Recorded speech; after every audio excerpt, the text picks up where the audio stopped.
Saludos a todos. En este momento vamos a continuar con el estudio bíblico que hemos titulado No iremos al cielo, sino al reino de los cielos. En continuidad con estas clases, en este momento, en esta ocasión, vamos a tratar el tema referente a supuesto arrebatamiento de la iglesia. Y es aquí donde entonces se surge la pregunta, ¿por qué hay iglesias que se pasan diciendo que cuando venga el Mesías va a arrebatar a la iglesia? Exactamente a la iglesia, refiriéndose a la de ellos. O sea, se da esa pregunta y no notan que cuando Él venga es a un pueblo al que va a reunir, comenzando con Israel y los gentiles que entren a la salvación. La doctrina del arrebatamiento tiene un texto bíblico de base, de pilar fundamental, en el cual se basan muchos predicadores y maestros en enseñar que este suceso, este acontecimiento va a ser sobre la iglesia de Jesucristo. Y este texto es en Primera de Tesalonicenses capítulo 4, versículo 15 al 17. Vamos a leerlo. Amén. Leemos. Sé diligente en tu trabajo. Métete de lleno en él para que tu progreso sea claro para todos. 16. Pon atención a ti mismo y continúa en eso, pues haciéndolo te salvarás a ti mismo y a aquellos que te escuchan. Amén. Primera de Tesalonicenses. Ay, perdón. Primera de Tesalonicenses. Yo estaba metida en el Timoteo. 15. Leemos. Cuando decimos esto, lo basamos en la propia palabra del Adón. Nosotros lo que permanezcamos vivos cuando el Adón venga, seguramente no precederemos a los que han muerto, porque el Adón mismo bajará de los cielos con un grito victorioso, con un llamado por el Malaj principal, Gabriel, y con el chofá de Yahweh. Aquellos que han muerto unidos con el Mashiach serán los primeros en resucitar. Y después nosotros, los que hayamos quedado vivos, seremos juntamente levantados con ellos en las nubes para encontrarnos con el Adón en el aire. Y por tanto siempre estaremos con el Adón. Amén. Amén. Gloria a Dios. Bueno, ya acá estuvimos Hermoso. nosotros hablando el sábado pasado sobre ese texto, que es donde es el que han muchas palabras o frases que, perdón, están en ese texto, lo han desviado, lo han distorsionado. Por ejemplo, cuando dice que seremos arrebatados. Fíjese que usted lee la versión K2 israelita mesiánica y es la versión que ha corregido ese texto en el cual dice seremos levantados los creyentes que hayamos quedado con vida para ese momento de la resurrección, seremos levantados. Fíjense que dice que no precederemos a los que hayan muerto en la fe del Mesías. ¿Qué quiere decir esto? Que primero, es decir, este evento va a tener dos etapas o dos fases, la fase A y la fase B. La fase A es que en el momento que se dé el evento van a resucitar los muertos, van a ser levantados y llevados hacia los aires. Al cumplirse eso, inmediatamente pasa a la segunda fase. Es el mismo evento que es la transformación de los que estén vivos en el Mesías, creyentes en el Mesías, los santos que en el Mesías están vivos, van a ser transformados, ¿ok? Y su cuerpo va a dejar esta vestidura corruptible, este cuerpo corruptible, y va a ser un cuerpo incorruptible, es decir, va a ser un cuerpo mortal, va a dejar de ser un cuerpo mortal para convertirse en un cuerpo inmortal. y seremos levantados, ¿ok? Seremos levantados al encuentro del Maestro, arriba, allá en las nubes, en los aires, ¿ok? No está hablando ahí de los cielos, ni del cielo, porque recuerden que hay varios cielos. De hecho, Pablo hace mención de que él fue en un tiempo llevado en el espíritu, al tercer cielo, donde ahí se le mostraron, se le revelaron grandes misterios. ¿Ok? Eso fue un trato especial que tuvo el Señor con el apóstol Pablo, porque era un emisario para los gentiles y era importante tener esa experiencia espiritual en el tercer cielo para que les fueran revelados muchos misterios y cosas que habían de porvenir. ¿Ok? Por eso es que Pablo hablaba con mucha autoridad y con mucha fluidez de las escrituras y de las cosas, porque era que él, aparte que era rabino, conocimiento profundo de la Torá, entonces él tuvo esas experiencias espirituales en el tercer cielo. Entonces hay varios cielos, dicen los grandes sabios del pueblo de Israel que son 7 cielos, ¿ok? Pero volviendo entonces al versículo de Primera de Tesalonicenses, estamos acá todos perfectamente claros de que no está hablando de que vamos a ser levantados a los cielos, sino a los aires, y lo especifica en las nubes, es decir, va a estar en la esfera terrestre, no en una esfera celestial, en una esfera terrestre, ¿ok? Vamos a ser levantados para encuentro del Maestro, es decir, que el Maestro cuando descienda nosotros vamos a estar esperándolo ya allá en las nubes, en los aires terrestres, estaremos con él. Entonces, no dice por ningún lado del Maestro, que los creyentes, tanto los que van a ser resucitados como los que van a ser transformados, van a subir hasta el cielo a encontrar al Maestro o a recibir al Maestro en el cielo, sino en las nubes o en los aires. Ese es el primer principio que tenemos que establecer y tener muy claro. Nos habla de algunos elementos que se van a dar cuando descienda el Maestro desde el cielo. Por ejemplo, que él vendrá con un pregón como de un arcángel, con el sonido de la trompeta, del shofar, que eso también lo habla Apocalipsis, y también habla de la trompeta el libro de Corintios, de Primera de Corintios, que nosotros lo estudiamos la vez anterior, ¿ok? Y dice, entonces, los que murieron en el Mesías resucitarán primero, luego nosotros, los que hayamos permanecido vivos, seremos arrebatados. Pero entonces yo les aplico sombra a la palabra arrebatados, y me gusta más la traducción, se ve más correcta, levantados en las nubes, ¿ok? Porque eso de arrebatado es como que alguien tenga un dulce y venga alguien y te lo arrebate así violentamente, ¿ves? Suena así el sentido de la palabra arrebatados. Entonces por eso es que en esta versión que usted lee, dice claramente levantados, ¿ok? Y si vamos al texto griego, es lo que más proyecta la palabra griega que está ahí traducida como arrebatados. Juntamente con ellos para salir al encuentro del Maestro en el aire. Entonces, y así estaremos siempre con el Maestro. Entonces, ¿qué nos quiere decir esta frase? Y así siempre estaremos con el Maestro, o estaremos junto con el Maestro siempre.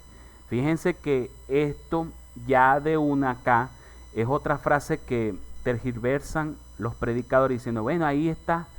¿Dónde vamos a estar siempre? Si no es en la vida eterna, en el cielo, porque allá es que puede haber vida eterna. Es decir, ellos todavía creen que no hay vida eterna aquí en la tierra, en una tierra renovada, por supuesto.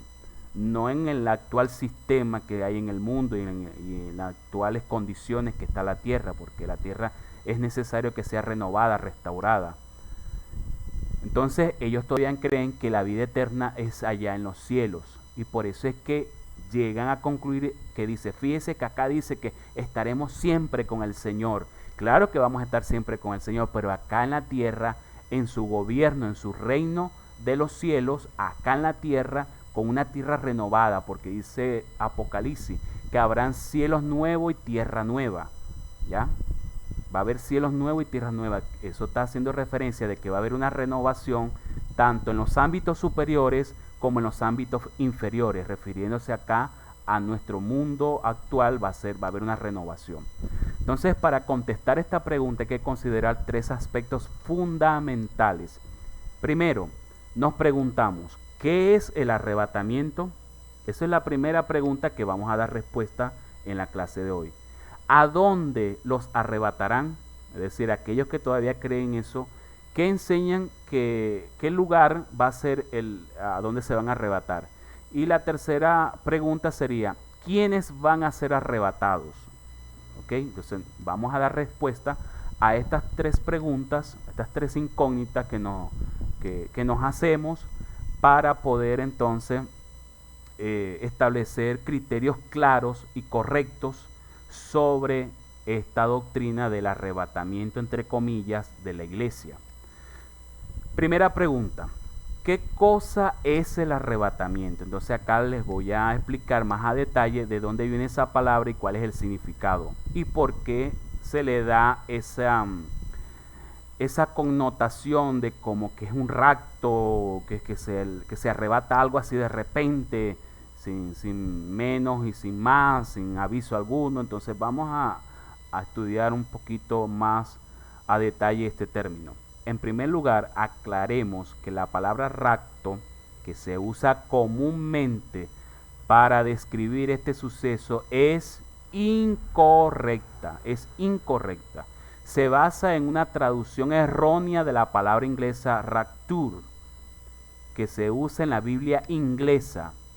El inglés rapture no significa rapto, sino arrebatamiento. Ya por ahí estamos entonces aclarando que como muchos predicadores ven la Biblia en inglés y en inglés aparece la palabra literalmente rapture, entonces ellos dicen, no, rapture es igual a rapto, ¿ok? Entonces es como la propaganda ese que mal inglés, que veíamos mucho en la televisión, en los canales, que mal inglés, ¿ok? Cuando le decían, bueno, traduce pollo, chicken, y entonces, y repollo, entonces, ¿qué decía el muchacho? Re-chicken. Bueno, más o menos por ahí. La palabra rapture significa, traducido del inglés, significa arrebatamiento, como correctamente lo traducen las versiones españolas. La frase serán arrebatados. Aquí es traducción del verbo griego hapagesometa, que a su vez es traducción del hebreo benale, elevados, ¿ok? Es decir, el equivalente del verbo griego para denotar arrebatar en hebreo es benale, pero en benale no se habla de arrebatados, se habla de elevados. Se refiere a que estas personas serán elevadas, llevadas hacia arriba. Y ya vemos claramente en el texto de Primera de Tesalonicenses que van a ser llevados arriba, pero no arriba en los cielos, sino arriba en las nubes, en los aires terrestres. ¿Ok? Entonces, esa sería como decir la traducción más cercana al original, elevados. Y de hecho, si usted lo analiza, porque si nosotros podemos aplicar arrebatado, yo puedo decir que a mí me arrebatan a un mundo paralelo, que está paralelo, está a mi lateral, izquierdo o derecho. Puedo ser arrebatado. Pero cuando yo utilizo la palabra de que vamos a ir a los aires, los muertos que resuciten y los que estén en vida, los creyentes en vida, van a ser transformados y llevados a los aires en las nubes, pues definitivamente ahí el sentido que cabe es que van a ser levantados, elevados. No van a ser como que succionados de un mundo paralelo. No cabe ahí esa conclusión. Esa interpretación no cabe ahí. Que me van a succionar hacia abajo tampoco cabe. ¿Por qué? Porque no hay nubes en el abismo. No hay aires allá en el abismo. ¿Ok? Nos habla claramente de que va a ser una elevación. Vamos a ser elevados hacia las nubes en los aires. Ya, punto. ¿Ok? Bueno, Vamos a responder la segunda pregunta que dice, ¿a dónde los arrebatan? ¿A dónde los arrebatan? Entonces ya acá estamos dando respuesta a esta pregunta. Obviamente el pasaje no dice que lo llevan al cielo, no lo dice. Por eso es que entonces esa doctrina y esa teología tradicional de que vamos a ser arrebatados al cielo y vamos a estar junto con el Señor para siempre, eternamente en los cielos, es mentira.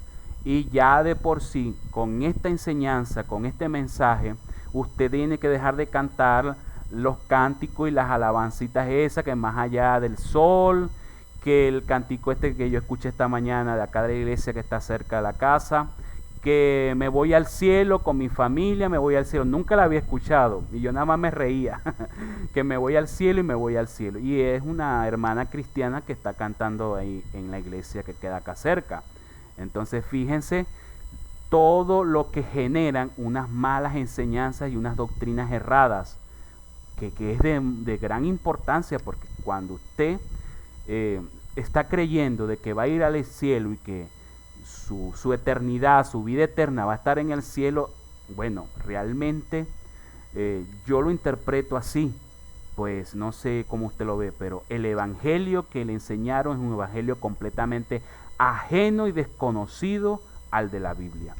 No está en el evangelio del reino del Mesías, del reino de Elohim, el reino de los cielos. Fíjense que la palabra claramente lo dice, reino de los cielos, que procede de los cielos. Y ya dijimos que el reino es un gobierno, un sistema de vivencia, ¿ok? Unos principios y leyes para regir una vida, una comunidad, un pueblo, en este caso a los habitantes de la tierra. Entonces son principios, leyes, bendiciones que vendrán del cielo para establecerse en la tierra. Por eso es que se le dice reino de los cielos, porque si fuera que vamos a vivir en los cielos, dijera reino en los cielos, utilizaría la palabra en. Y en las Biblias estas Reinas Valera, estas versiones de Reina Valera, que son muy poco de confiar, lo dijera y no lo dice. Ningún pasaje, ninguna cita bíblica habla de en los cielos. Habla de reino de los cielos. Esa frase y esa idea de que los llevan al cielo se le añaden los predicadores. ¿Ok? Eso es una frase añadida, no es bíblica. La versión Reina Valera dice que serán arrebatados en las nubes. Lo dice claramente esta versión. Nada más. ¿Para qué? El texto dice claramente, para recibir al maestro. Esto se basa en la antigua tradición de que cuando un rey iba a visitar una ciudad o iba a llegar a una ciudad, los habitantes salían de la ciudad a recibir al rey, para luego entrar otra vez en la ciudad con él, ¿ok? Y así los santos salen a recibir al rey Mesías, para luego volver con él a la tierra, que es nuestro hogar, ha sido nuestro hogar y será para siempre nuestro hogar.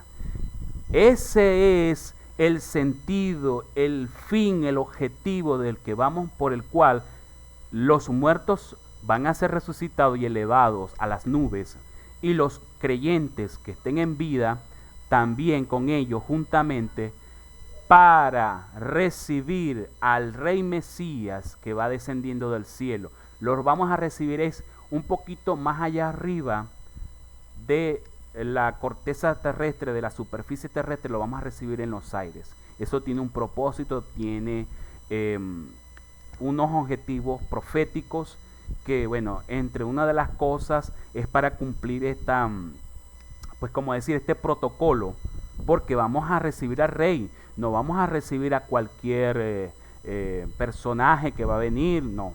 De hecho, los presidentes, cuando llegan a una ciudad, a una provincia, cuando llega un cantante, ¿qué pasa? Usted ve que de por sí, de forma empírica, las personas salen de sus casas, van al aeropuerto o fuera del aeropuerto y lo reciben en su llegada. No lo esperan allá en el lugar donde va a haber el concierto, el teatro o el auditorio donde se va a presentar el presidente. Mucha gente Más bien sale de sus lugares, de sus trabajos, de sus casas y lo van a recibir, ¿ok? Igual, por ejemplo, si dicen el presidente tal va a llegar al barrio tal, que es mi barrio donde yo vivo, yo salgo de mi casa a recibirlo, ¿ve? O sea, de manera como que por simpatía. Claro, los que no tengan simpatía con dicho líder o presidente no salen, ¿ok? Ya eso lo entendemos, porque no tiene como afinidad con ese político. Pero aquí estamos hablando del rey Mesías, ¿ve? Que si no lo recibimos, imagínense. O sea, es algo completamente impensable. Entonces, ese es el protocolo.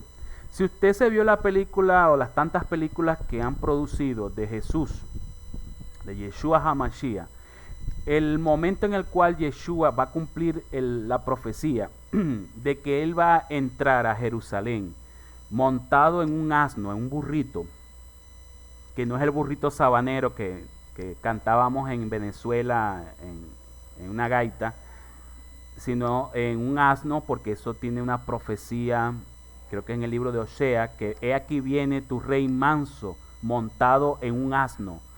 Entonces él tenía que darle cumplimiento a esa profecía, y cuando él va antes de entrar, pues toda la gente, las personas salen a su encuentro y lo reciben como un rey en un asno, pero era algo profético que se tenía que cumplir de esa manera. Ese es uno de las grandes evidencias que usted puede tener ahí sobre este protocolo, esta tradición que se tenía es una tradición milenaria que se tenía en Occidente, en muchos de las naciones orientales, del Oriente, ¿ok?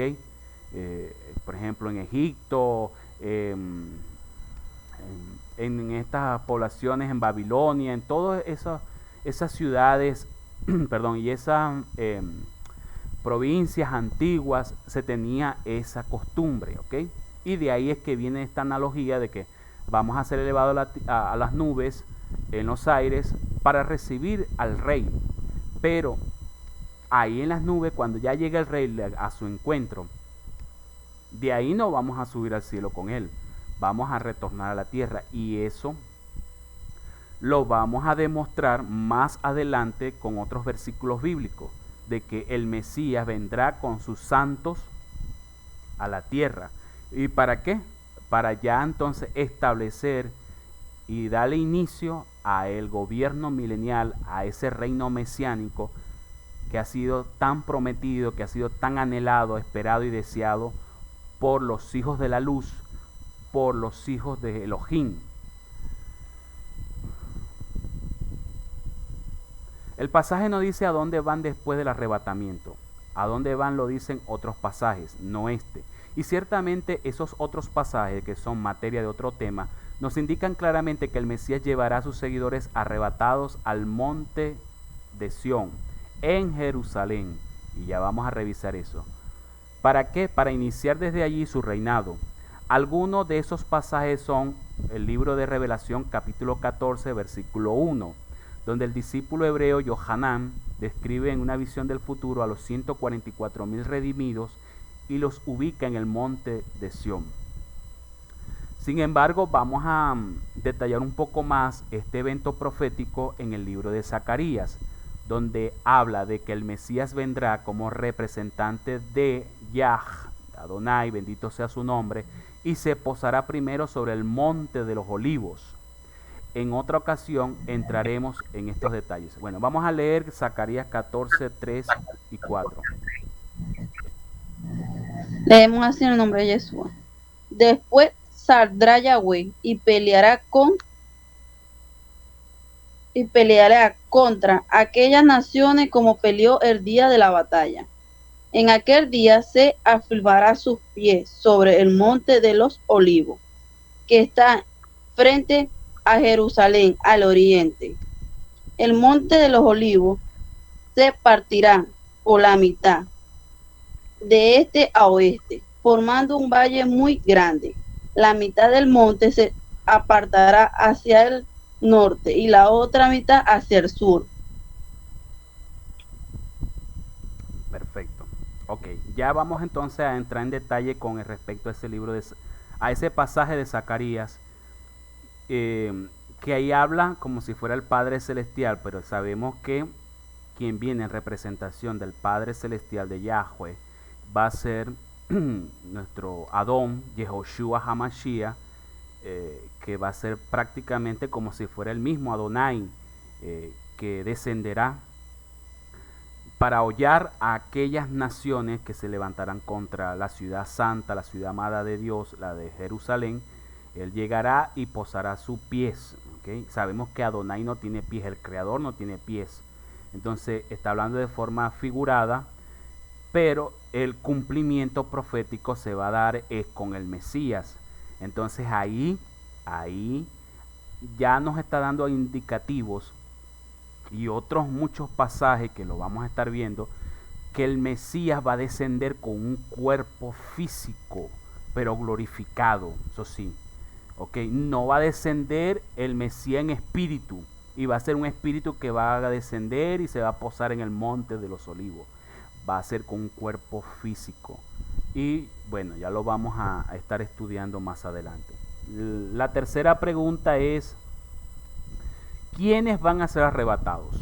Porque la doctrina esta del arrebatamiento de la iglesia, entre comillas, pues claramente ellos se dan la exclusividad de que los únicos que van a ser arrebatados son ellos, la iglesia, pero la iglesia de ellos. Entonces son tantas iglesias que hay. Imagínense que hay más en el mundo, hay más de 4.000 religiones. Y de esas 4.000 religiones, pongan que 3.000 son iglesias protestantes. Entre esas están la de los testigos, la de los mormones, la de los rosacruces, la de los presbiterianos, la de los bautistas. Hay denominaciones, los adventistas. Entonces, ¿cuál de esa iglesia es la que va a ser arrebatada? Cada quien va a jalar para su lado, ¿cierto? Entonces vamos a clarificar quiénes son los que van a ser arrebatados, pero mejor dicho, nosotros, nuestro lenguaje que estamos aprendiendo es quienes van a ser levantados en la resurrección de los muertos, ¿ok? Sería la forma más apropiada que nosotros nos diríamos, quienes van a ser levantados para el encuentro del Mesías en las nubes. Y esa palabra arrebatados, irlo quitando de nuestro vocabulario, porque ya sabemos que no es la más apropiada, no es la más correcta para referirnos a este evento de la resurrección de los muertos y del encuentro que vamos a darle al Mesías allá en las nubes. Bueno, esta es la parte central de la pregunta que nos plantean. No hay que ir más allá. El pasaje dice claramente que los que serán arrebatados, entre comillas, son los que murieron en el Mesías. Y los que hayamos permanecido vivos. O sea, que esa muchedumbre de personas se compone de los que mueren en el Mesías y los que viven en el Mesías. Esos son los resucitados y los transformados. ¿Y dónde queda Israel? Hablaremos de Israel un poco más adelante, pues no está incluido en esta muchedumbre. Hablando del Israel físico que está allá en el Medio Oriente. Es obvio que para pertenecer a ese grupo de arrebatados hay que vivir en el Mesías, cumpliendo los mandamientos del Mesías, obedeciendo su palabra, para nosotros ser levantados, transformados en ese abrir y cerrar de ojos, como lo dice la Biblia. Porque los que murieron en el Mesías, cuando estaban vivos, vivieron en el Mesías, cumpliendo los mandamientos, siguiendo la fe y la esperanza en el Mesías. ¿Okay? Así que para pertenecer a esa muchedumbre, a ese pueblo, la clave es que hay que vivir en el Mesías.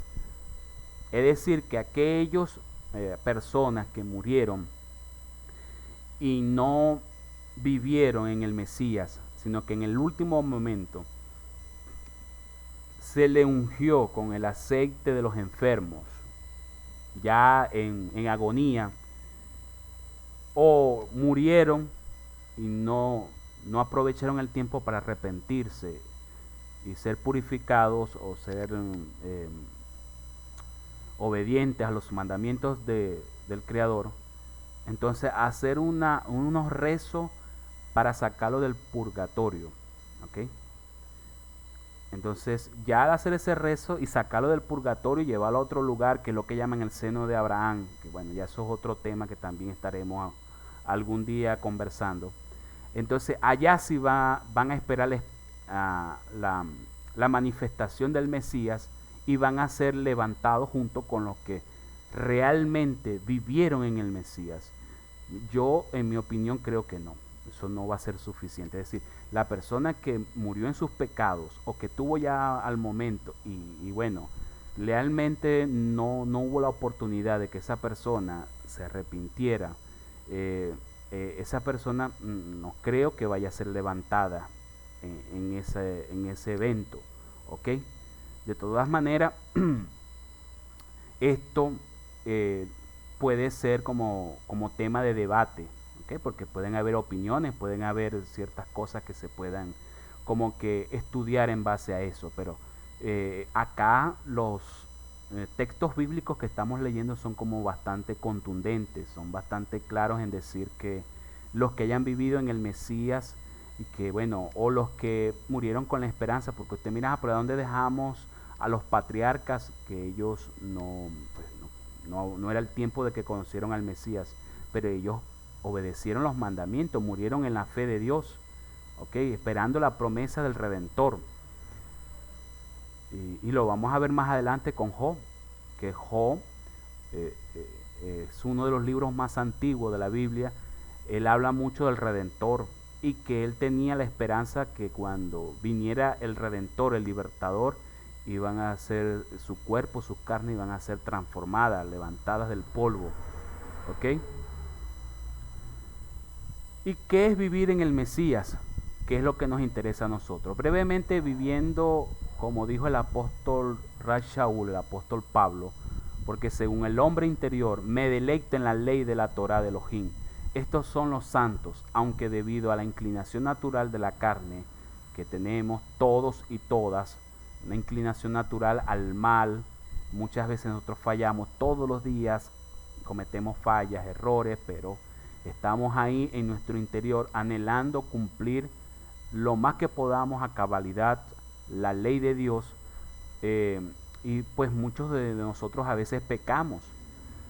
Sin embargo, en nuestro yo interior nos deleitamos en obedecer la Torah del Todopoderoso y hacemos el mayor esfuerzo de cumplirla. Pero aquellos que despreciaron la ley de Dios toda su vida, y incluyo no solo a los pecadores, a los inconversos, no incluyo solamente ellos, incluyo también ahí a muchos cristianos, creyentes, católicos, de cualquier religión, que se resistían a obedecer la ley de Dios, diciendo que estaba la ley abolida, que esa ley no es para estos tiempos, que eso fue clavada en la cruz la ley de la Torá, porque es la ley era del Antiguo Testamento, que Jesús cumplió la ley por nosotros y ya nosotros estamos bajo la gracia y no bajo la ley. Toda y cada una de esas excusas insensatas, vanas e ignorantes, porque eso es lo que da a revelar que la persona está completamente ignorante a las escrituras, que solamente lo que hace es que repetir como un loro viejo lo que le dicen los predicadores, que tampoco saben casi nada de Torah ni de fundamento bíblico. Entonces lo que repiten es lo mismo. No, la ley no es de estos tiempos, no estamos bajo la ley, estamos bajo la gracia. La ley fue clavada en la cruz cuando clavaron a Jesús, que ahí la ley está ya abolida, que eso no es para estos tiempos. ¿Ok? Todas esas excusas baratas, eso da a mostrar que en la persona hay una resistencia a obedecer los mandamientos. Quiere seguir viviendo una vida de libertinaje, no de libertad, de libertinaje, como viven las personas que están en el mundo, que están sin Torah, sin mandamientos, sin pactos, sin promesas, sin Dios, sin Elohim, tal cual. ¿Ok? Entonces, los que en verdad nos deleitamos en la ley de Adonai, estos sí son aquellos que van en el camino de vivir en el Mesías. Eso lo vamos a corroborar en el libro de Romanos 7:22. ¿Ok? ¿A quién le tocó ese pasaje? A mí, Henry. Vale, listo, Jesús. Porque dentro de mi ser, yo completamente estoy de acuerdo con la Torá de Yahweh. Ok, entonces, pues según el hombre interior me deleito en la Torah de Adonai, del Eterno, del Creador. Que Romanos 7:22 dice eso, que nuestro hombre interior, nuestro yo interior se deleita en la ley de Dios. Pablo veía que había en su carne, en nuestra carne, en nuestro cuerpo físico, hay una ley que es contra la ley de Dios, que es la ley natural de la carne, de que se inclinaba al mal, al desobedecer a los mandamientos. Y esa es la batalla que yo les he mencionado, que es la batalla constante que tendremos hasta el fin de nuestros días, la batalla del alma. ¿Okay? En nuestro yo interior hay una batalla entre obedecer la ley de Dios u obedecer la ley de la carne. Y ustedes saben que al obedecer la ley de la carne, la ley del cuerpo, es cometer pecados. Y el pecado es muerte. ¿Ok? Entonces estamos constantemente en ese jala y encoge, ¿ok? Dentro de nuestro yo interior. Pero bendito sea el Eterno, que Él nos da las herramientas para nosotros fortalecernos y para nosotros cabalgar por encima de ese poder interno que está en nuestras carnes, en nuestro cuerpo, de que trata de inclinarse al mal, a la desobediencia, al apartarnos de Dios, al violar la Torá. Eso está ahí, pero por eso es que es importante estudiar la Torá, orar, cantar, estar dedicado en conexión a Dios constantemente y amar al Eterno ante todo, que es la fuerza mayor que nos va a dar para poder nosotros vencer. Esa es realmente la batalla que tenemos que nosotros vencer. Nuestro yo interior está en esa batalla continuamente, día y noche. En resumen, los arrebatados en el momento de la venida del Mesías son los santos que viven en el Mesías, obedeciendo como lo hizo el Mesías, que van a obedecer la ley divina, la Torá. Los santos resucitados de una vez vivieron de igual manera. Esta muchedumbre de santos arrebatados o elevados a las nubes para recibir al Maestro, según nos indican otros pasajes, se compone de gente de todas las naciones, tribus y lenguas, no de solo la iglesia cristiana o de la iglesia católica, la presbiteriana, la adventista, la metodista, la de los testigos, la de los mormones, nada de denominaciones. Está hablando de gentes, de personas, de hombres, de mujeres que pertenezcan a cualquier tribu, nación y lengua, de la China, de la India, de la África, de Europa, del Medio Oriente, de América, de los latinos, ¿ok? Independientemente de su lengua, de su cultura, de su tribu, de su punto geográfico en el cual se encuentren viviendo acá en la tierra, si ellos aceptan a Yeshua como Mashiach y obedecen la ley de la Torá en cumplir los mandamientos, pues ellos entran dentro de esa promesa, dentro de esa esperanza. ¿De qué? De que van a ser levantados juntamente con los que han muerto en igual, con esa esperanza, cuando sea manifestado, revelado el Mesías desde los cielos. No dice nada ahí sobre iglesias, ¿ok? No dice ni se menciona. Las iglesias como se las conoce hoy día son clubs o clubes exclusivistas, donde se le niega la entrada a personas que no crean en todo igual que ellos. Cada iglesia creyendo arrogantemente que ellos son los únicos que van a obtener la vida eterna. Afirman que las demás iglesias son falsas, que son sinagogas del diablo, que son santuarios de Satanás, que predican cosas demoníacas, y a nosotros de esto nos llaman la secta judaizante, que nosotros lo que hacemos es que judaizamos a las personas, ¿ok? Esa es la excusa de ellos. Nosotros somos la secta judaizante, porque como enseñamos la Torá realmente, la Torá de los principios y los mandamientos de la alimentación, de la vestimenta, cómo le agrada al Eterno y todo, rescatando verdaderamente los mandamientos del Señor, entonces nos acusan de que pues somos judaizantes. Y así, ¿ok? Unas iglesias, otras congregaciones y otros, y no lo estoy hablando solamente del mundo cristiano, también del mundo judío, porque dentro del judaísmo hay corrientes, hay varios pensamientos, hay denominaciones, hay judíos caraítas, hay judíos ortodoxos, ultra ortodoxos, hay judíos mesiánicos, en fin, hay judíos cabalistas, bueno, hay muchas denominaciones dentro del judío. Y dentro del mundo musulmán igual también, ¿ok? Tenemos, o sea, hay una división galopante en estas tres religiones monoteístas, que a todos ellos esperan al Mesías. Los árabes están esperando al Mesías, aunque usted no lo crea. Los judíos también están esperando a un Mesías y los cristianos también están esperando a un Mesías.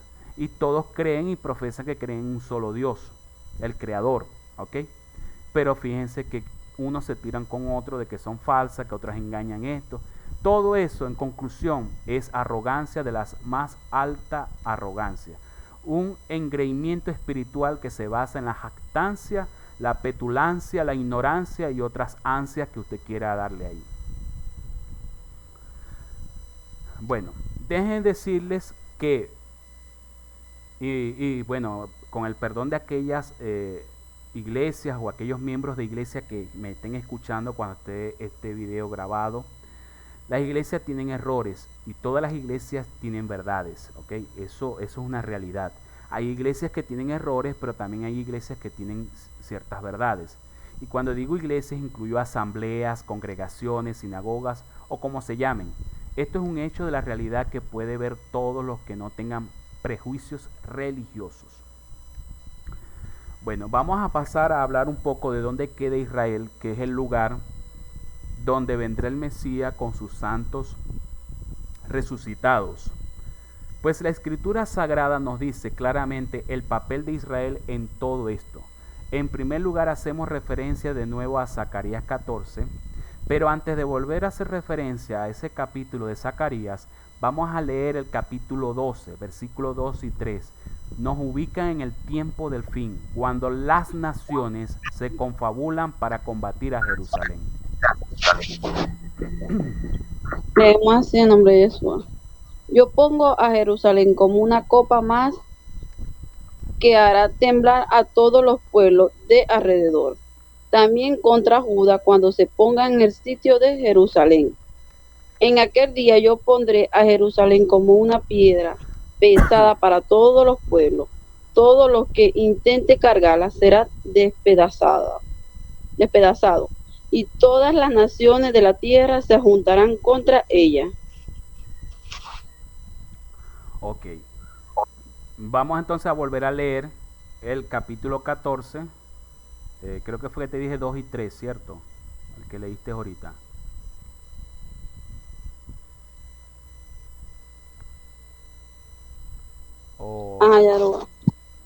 Ya te lo leo. 3 y 4. Ok. Después saldrá Yahweh y peleará contra aquellas naciones como peleó el día de la batalla. En aquel día se afirmará sus pies sobre el monte de los olivos, que está enfrente de Jerusalén al oriente. El monte de los olivos se partirá por la mitad, de este a oeste, formando un valle muy grande. La mitad del monte se apartará hacia el norte y la otra mitad hacia el sur. Bien, vete un momentico ahí al versículo 9. Ahí dice que Adonai va a destruir las naciones que vinieren contra Jerusalén. Zacarías 9. No, versículo 9. Del 14. Del capítulo 12. Del 12. Ajá, aquí está. En aquel día yo procuraré destruir a todas destruir a todas las naciones que vengan contra Jerusalén. Ok. Y el versículo 10. Pero sobre la casa de David y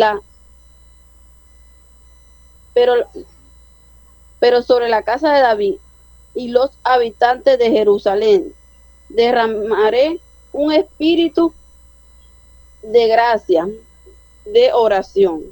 Mirará hacia mí a quien traspasaron Ajá. y yo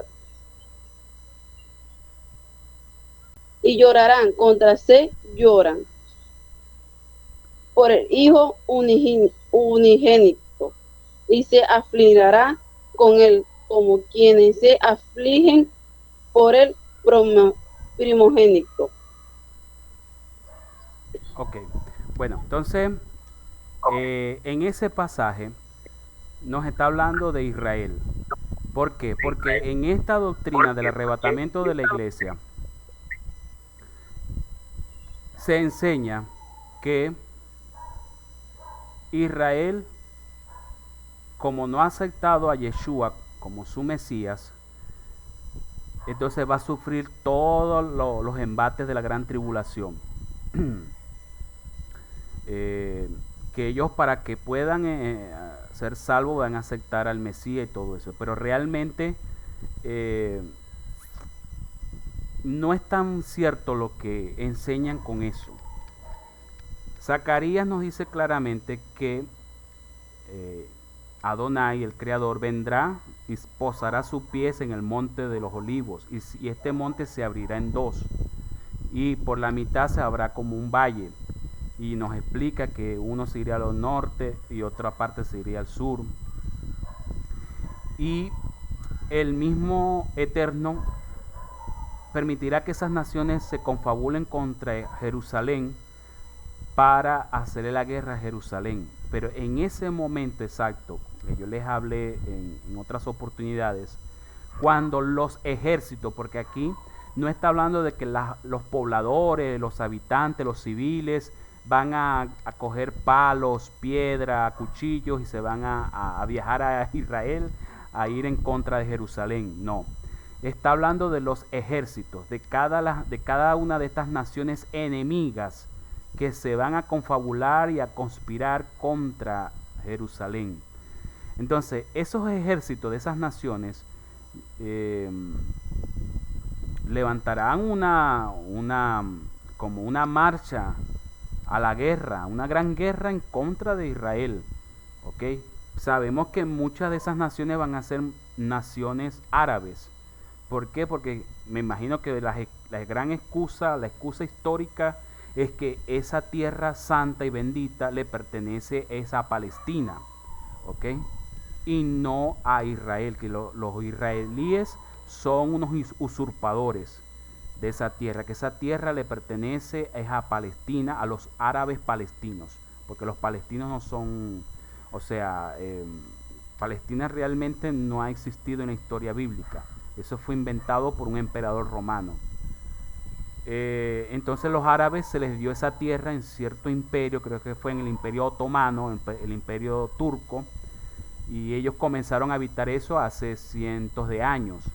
Por eso es que ellos pelean entre árabes e israelíes, pero más que todo los árabes palestinos son los que están en pleito con los israelíes por esa tierra. Entonces las otras naciones árabes me imagino que se van a unir por esa misma causa para ir en contra de Israel, ¿ok?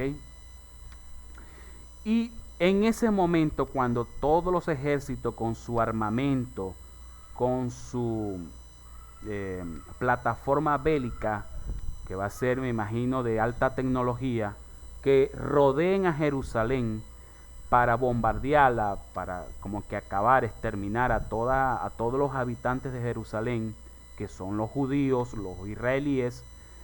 En ese mismo momento es que aparecerá el esplendor de gloria del Maestro, del Rey Mesías, en las nubes. En las nubes se abrirán, se disuadirán, se diluirán y aparecerá el Mesías con los santos resucitados, que ya tenían un rato ahí, ¿ok? En las esferas terrestres, ahí estaban en el encuentro. Ahí descenderá el Mesías con los santos resucitados y él posará sus pies ahí y por supuesto evitará de una que los ejércitos de las naciones enemigas de Israel vayan en contra de ellos. Pero ¿qué pasa? Que cuando vean a ese personaje descender a Jerusalén y se posa en el monte de los olivos, los judíos reconocerán que fue aquel a quien ellos traspasaron. Es decir, la élite judía que se confabuló con el imperio romano para crucificarlo cuando él vino por primera vez en la historia de la humanidad. Y ellos se afligirán, dice el relato. ¿Por qué? Porque ahí habla como si fuera Adonai, pero ahí hay un error de traducción. Cuando dice el versículo 10, y mirarán a mí, me mirarán a mí que me traspasaron. Pues nadie ha matado a Dios, nadie ha traspasado al Dios Todopoderoso, al Creador. Por eso es que es errada la doctrina de la Trinidad, porque Dios no puede ser asesinado, Dios no puede ser matado, el Creador nadie lo tienta, nadie puede ir en contra de él. ¿Ok? Está hablando de su Mesías que se hizo hijo de hombre en la tierra y bueno, fue crucificado, ya sabemos la historia. Entonces ahí el error dice a mí, pero es que el Creador es ilógico, porque el Creador nadie lo ha visto primero, y segundo, nadie puede matarlo porque Él es todopoderoso. Entonces, al revisar el texto original en hebreo del libro de Zacarías, dice que y mirarán a aquel a quien traspasaron, porque erróneamente se traduce como si mirarían a mí, a Dios, directamente al Creador. No, mirarán a aquel, es lo que dice el texto hebreo. ¿Y quién es aquel a que mirarán los judíos que traspasaron? A Mashiach ben David, a el Mesías, hijo de David, como le decían los pobladores de Jerusalén cuando recibieron al Mesías montado en el asno, que dijeron: Hoshana, Hoshana, bendito el que viene en el nombre del Señor. Hoshana al hijo de David. ¿Ok? Ben David quiere decir eso, hijo de David. Al Mesías, hijo de David. También nos informa este versículo que los de Israel llorarán afligiéndose por él. Esto nos habla de una conversión nacional de Israel al Mesías Yeshua, hijo de David, Ben David. ¿Ok? Yeshua, que es de la dinastía, de la casa real de David. Es hijo de esa casa real de David, porque es rey. Es decir, hay un principio y un estándar en Israel, que todos los reyes de Israel tienen que obligatoriamente venir de la tribu que vino el rey David, ¿ok? Que es la tribu de Judá. Por eso es que al Mesías se le dice el león de la tribu de Judá. Y por eso es que se le dice Yeshua o Mashiach ben David. Ahora bien, en ese momento profético va a ser toda Israel, todos los pobladores de Israel, todos los habitantes del pueblo de Israel de aquel entonces van a ver y van a hacer sus ojos abiertos. Sus ojos van a ser abiertos y van a ver a aquel a quien traspasaron, a ese Yeshua que ellos resistieron por mucho tiempo en negarlo como Mesías. Ahí le van a hacer sus ojos abiertos y ellos se convertirán y aceptarán a Yeshua como Mashiach, como el Mashiach ben David. Entonces eso se llama conversión, y por haber conversión y recibir al Mesías va a ver que se cumple lo que dice el apóstol Pablo en el libro de Romanos 11:26: todo Israel será salvo.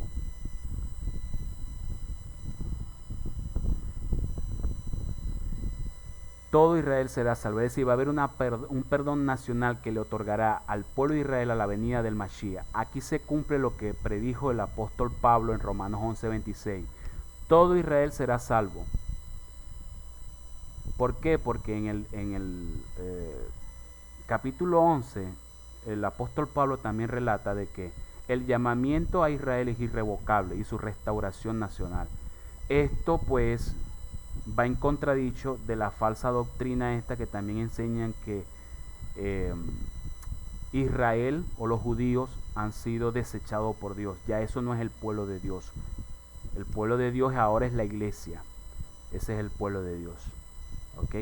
Y ya nosotros hemos hablado de que siempre ha sido, es y será el pueblo escogido de Dios. Israel se llama. De hecho, la palabra iglesia viene del original hebreo asamblea, que es el término con el cual se refería Adonai en la antigüedad a Israel, a la asamblea de Israel, la asamblea de Yahweh. ¿Ok? Entonces, esa palabra eclesia, que viene del griego, el equivalente en hebreo es asamblea, congregación. La congregación ya sería como las comunidades que están en los diferentes puntos geográficos. Congregaciones o comunidades se le puede decir, que en hebreo se le llama kehilá. Pero realmente la unión de todas esas comunidades o congregaciones del Mesías se le llama en la Biblia asamblea, que luego lo tradujeron al griego como eclesia, y luego al español la palabra eclesia la trajeron del griego y le dijeron iglesia. Pero es que el origen de ese término es israelí, es israelita, es del pueblo de Israel, es al pueblo de Israel. Ajá, entonces usted mira, ¿y los gentiles cómo quedamos ahí, hermano? Bueno, sencillo, lo que habla el apóstol Pablo, lo habla en Efesios, creo que lo habla en Romanos.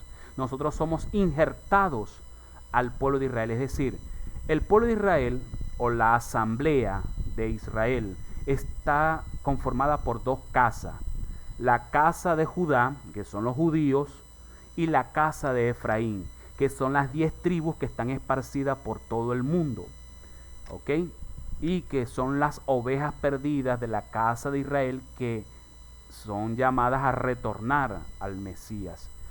¿Listo? Entonces aquí también usted tiene que desde ahora en adelante hacerse parte de Israel. Cuando hable de Israel, cuando habla del pueblo de Israel, cuando hable de la asamblea, está hablando de lo mismo. Y nosotros somos parte de ese Israel que fuimos injertados por medio de los méritos de nuestro Adón Yehoshua HaMashiach. Nuestro Adón Mashiach nos dio los méritos suficientes para que podamos ser aceptados e injertados en la familia de Dios, la familia celestial, en los pactos, en las promesas, en la sabiduría de la Torah, todo eso. Fuimos ahora incluidos en el pueblo de Israel y somos pues parte del pueblo, pero de la casa de Efraín, porque Israel está conformada por dos casas, lo dice el libro de Jeremías capítulo 30, que el Eterno habla a Jeremías y le dice, mire, habla a la casa de Judá y a la casa de Israel, porque a Efraín también se le llama casa de Israel. Y le dice, yo haré un nuevo pacto con ellos y tal, los va a unificar. Y ese es el propósito que el Eterno ha seguido por mucho tiempo, de unificar la casa de Judá con la casa de Efraín o la casa de Israel, como era antes en el reinado de David, cuando David gobernó a toda Israel con las 12 tribus unidas. Bueno, vamos entonces por hoy a dejarlo hasta acá. Nos hace falta algunos otros temas respecto al arrebatamiento y al rapto. ¿Ok? No sé, creo que faltan unos versículos que están pendientes, pero entonces eso los vamos a dejar para la próxima clase, porque a la otra clase sí vamos a hablar del rapto. ¿Ok? Ya con esto abordamos la parte del arrebatamiento. ¿Okay? En conclusión, el arrebatamiento no es exclusivamente para una iglesia o una denominación en específica, es para un pueblo, el pueblo de los santos que viven o vivieron en el Mesías, en la fe y en la obediencia a los mandamientos del Creador, independientemente de las tribus, de las lenguas, de la cultura, de la nación a la que ellos pertenecían. Si era de África, si era de Asia, de China, de la India, de Rusia, de América, de Europa, Independientemente de eso, el Eterno no toma en cuenta eso. ¿Qué toma en cuenta el Eterno?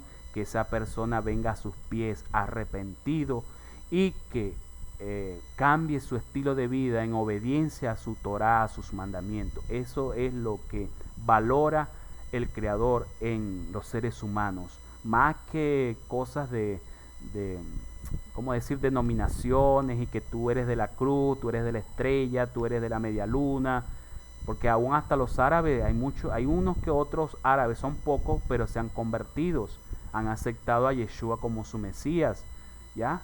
Pero bueno, de todas maneras viven en estos países árabes, por ellos no va a venir, y porque ellos no van a una iglesia cristiana, no van a ser levantados en las nubes para recibir al Maestro. No podemos llegar a decir ese disparate. Entonces viene precisamente a buscar un pueblo santo, a un pueblo redimido, un pueblo que pues obediente a los mandamientos. Como también va a ser una realidad que muchos hermanitos y hermanitas que iban todos los días a la iglesia, que la Biblia debajo del brazo y que alabaré y alabaré, pero sus obras, sus hechos y su corazón estaban muy alejados del Señor, no van a ser llevados hacia arriba a los aires para el recibimiento del Maestro. No van a ser. Entonces, muchas sorpresas se van a dar en ese evento profético. ¿Ok? Y bueno, el motivo y el ánimo es que sigamos adelante, esforzándonos y siendo valientes con ese propósito y con ese fin de esperar al Mesías para recibirlo en las nubes como el Rey que es y entrar en victoria y en gloria con Él en la tierra otra vez para establecer su gobierno milenial, su gobierno de paz, de seguridad, prosperidad y felicidad plena en la humanidad. Entonces será hasta la próxima.